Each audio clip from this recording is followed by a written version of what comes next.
We're taught history in school for a few reasons, but one reason stands out above others to me: to not repeat the mistakes of our forefathers. Yet, fighting games keep releasing patches that come out with universal dislike, with Tekken 8 patch 1.03.01 being just the latest example. Are fighting game patches just doomed to failure? Or is Twitter's negativity bias just that strong? But there have also been patches that were met with overwhelmingly positive response. So I asked Twitter and studied the patches that are well liked, and I came up with 3 common factors between the really great patches and the rest. I posted this on Twitter and I asked people what were the most liked patches, right? So this is one of the most common responses I got. The August 2022 patch for Type Lumina was literally the God patch. And I think this hits on the first key tenet, which is nerfing OP stuff, especially system mechanics that are nerfed, because no one really feels like they're being targeted. So anything that's like super broken, when it gets deleted, it's a more fair thing to be nerfed. And this kind of reminds me of the Core A gaming video about how the rules of basketball were being changed to nerf goaltending. So they added a 3-point line and they added a no goaltending rule. Things like that are usually really well received and add variety and playstyle to the game. Because when you have something that's really OP, in this case for Type Lumina, it was Shield, the whole game revolved around this one system mechanic that was really, really strong. Oh my god! The issue with Shield is that it was kind of your answer for every situation, right? You want an anti-air? Well, instead of using anti-air normal, let me just Shield. If I want to get out of pressure, instead of mashing or trying to use a different defensive option, let me just Shield. Shield became the de facto way to deal with so many different things. And the main benefit of the August 2022 patch for Type Lumina was Shield got heavily nerfed. One, it had way more recovery. So it is possible to bait a shield by like backdashing and then whiff punishing the recovery. And the second thing is low shield used to catch lows and mid attacks, and now it just caught low attacks, which made putting out shield way riskier, which allowed for more freedom for the players to express themselves in the game.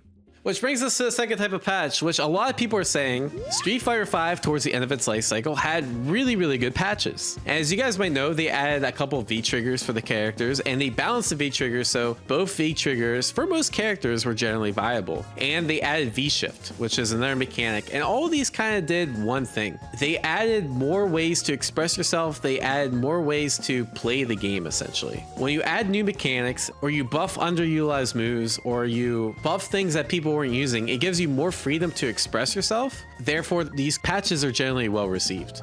And this is actually the example of a nerf that Core A Gaming uses. Back in Street Fighter 4, everyone used to use heavy punch DP for everything. If you use a DP FADC cancel, which is how you make your DP safe or you get a combo from your DP, you always use heavy because it did the most damage, right?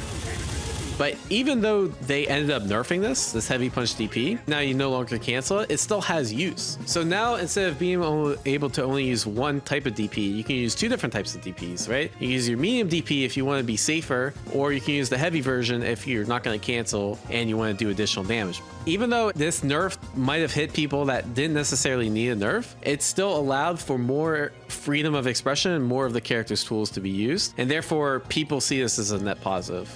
This video has done so much damage to collective FGC opinion. I agree, which is kind of why we're talking about this. It's actually a very Jayuna Core A Gaming collective damage. Let's see if I can find it. This excellent video did irreparable damage to the FGC. Instead of watching it, think about the nuanced discussion presented.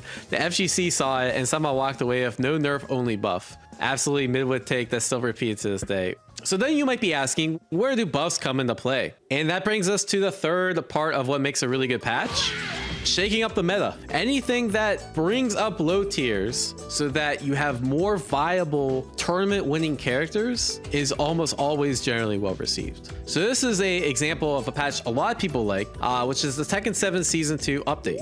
So much needs to the dominant top tiers, and everyone else got buffs, which I think is one of the best ways to get everyone to that like high tier range. So you're mostly buffing people because people like buffs, especially when your character is buffed. It gives you more tools to play with. It gives you additional things your character can do. It's fun and exciting. So in these kind of situations, you want to lean more towards buffing characters than nerfing characters.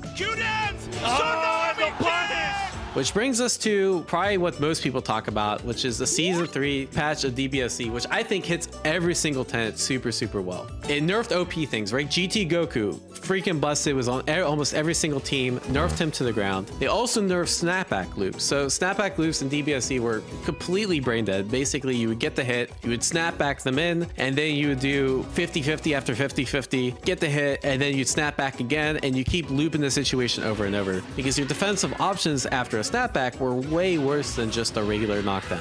It also gave you more ways to express yourself. So this is the patch that added 2 additional assists per character, and when you have more additional assists, it means you have different options, therefore more freedom of expression. Another thing they did to like shake up the meta was EX moves now cost half a bar instead of a full bar, which means a lot of characters' EX moves that were never used are now viable, and the game was balanced around that, and most characters got buffs. And I think this is why one of the reasons this is one of the most well-received patches, and probably the patch that I saw the most in my comments of this thread. But let's talk about some of these recent patches that are just haven't been well received. The most recent Tekken patch, there's certain things that are really overpowered. Like Azucena while running 3-2. There's a whole Twitter thread that people were just gonna spam Azucena 3-2 over and over and win Evo Japan. It's really strong, it's plus on block, it's really hard to step. Yeah, it's mid, so it's not like you can't duck it. You used to be able to sidestep and duck it, and now when you sidestep and duck, she just flies away and you can't push. So it was meant to be a nerf, but it was actually kind of a buff because now it's really, really hard to punish. Some of this is like what came up with the inspiration for this video. FDX basically talks about Tekken is better with nerfs, not buffs. Where I feel like, and then the Core Game U video is basically buffs, not nerfs. And I feel like really the true answer exists in the middle of those two things, right? As long as you're nerfing the right things and you're buffing the right things. I think that's really what it comes down to. I think the point I'm trying to get at here is that both buffs and nerfs can increase freedom of expression when applied correctly. And the more freedom you have in the game, the better. Now, this seems kind of counterintuitive at first, but if a move or a character gets too buffed, there becomes less and less reason to use other characters or moves, therefore limiting what you can do. Now, I've been playing a lot of Third Strike, and if you guys watch Evo Japan, 5 out of the top 8 were all young players, and all the young players were using Super R3, Gnagen, because it's basically the best Super R in the game. And because those are so strong, it limits the other characters and the other Super Arts that you can use. But the idea is that if you buff or nerf the right things that are overused or underused, it helps equalize the power level, and it makes making more types of decisions viable. All right, 2 other patches I want to talk about. The second patch being Mortal Kombat 1. So if you guys remember, I followed Mortal Kombat for a while, basically until the first huge balance patch. And if you guys remember the first big tournament, let me see if I can, I think it's ECT. One, they nerfed Baraka, which is weird because Baraka is like sort of in top 8 as a side character. That's it. There was like one Baraka, and they nerfed Baraka because everyone was complaining about the character, where realistically it was like Raiden and Johnny Cage were like the main issues, right? And they didn't really touch those characters. The other issue was there's 2 really dominant cameos. There's Cyrex cameo and Kung Lao cameo, and they nerfed Cyrex cameo. They didn't buff any of the other bad cameos. So what does that mean? Everyone just switched to Kung Lao. Yeah, they had some really bad patches. And then the third patch, Grand Blue Fantasy Versus. People say COVID might have killed this game, but one of the biggest things that killed this game was actually Season 2 of Grand Blue Fantasy Versus. One of the worst strategies I've ever seen in my life. So one, they kind of fucked up. They released a balance patch like every month.